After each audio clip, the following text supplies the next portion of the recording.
அண்மை செய்தியை பார்த்துக் கொண்டிருக்கிறோம். சேலம் ஜலகண்டாபுரம் அருகே வெள்ளிக்கிழமை கண்டெடுக்கப்பட்ட 3 பேரின் உடல்களின் அடையாளம் தெரிந்திருக்கிறது.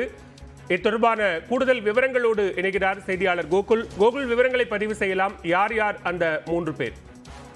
சேலம் மாவட்டம் மேட்டூர் அடுத்த ஜலகண்டாபுரம் அருகே பனிக்கனூர் என்ற பகுதியில் ஒரு பாலத்தின் கீழ் துர்நாற்றம் வீசியதை அடுத்து அந்த பகுதி மக்கள் காவல்துறைக்கு தகவல் தெரிவித்தார்கள். கடந்த வெள்ளிக்கிழமை அந்த பாலத்தின் கீழ் சென்று காவல்துறையினர் பார்த்தபோது 2 ஆண் சடலம் மற்றும் ஒரு பெண் சடலம் இருந்தது. அந்த 3 உடல்களையும் மீட்டு பிரேத பரிசோதனைக்காக அனுப்பி வைத்த போலீசார் தொடர்ந்து விசாரணை செய்து வந்தார்கள்.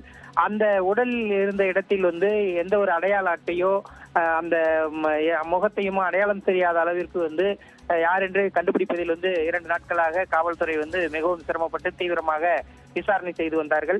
அவர்கள் இறந்து போன இடத்தில் ஒரு இருசக்கர வாகனம், பழமையான வாகனம் ஒன்று இருந்தது.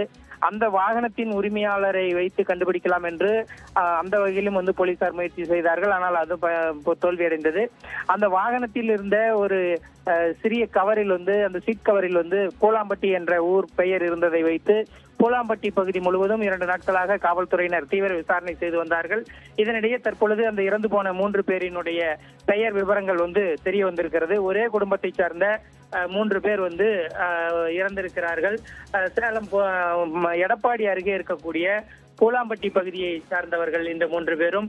75 வயது மதிக்கத்தக்க செங்கோடன், அவரது 65 வயது மதிக்கத்தக்க அவருடைய மனைவி செண்டு மற்றும் அவர்களுடைய மகன் சந்திரசேகர் என்பது தெரிய வந்திருக்கிறது.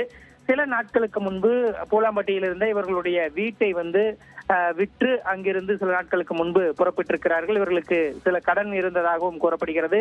எனவே வீட்டை விற்று கடனை அடைத்து விட்டு இவர்கள் தற்கொலை செய்து கொண்டிருக்கலாம் என்ற கோணத்தில் தற்பொழுது போலீசார் விசாரணை மேற்கொண்டு வருகிறார்கள். பாலவேல், நன்றி கோகுல், விரிவான விவரங்களுக்கு.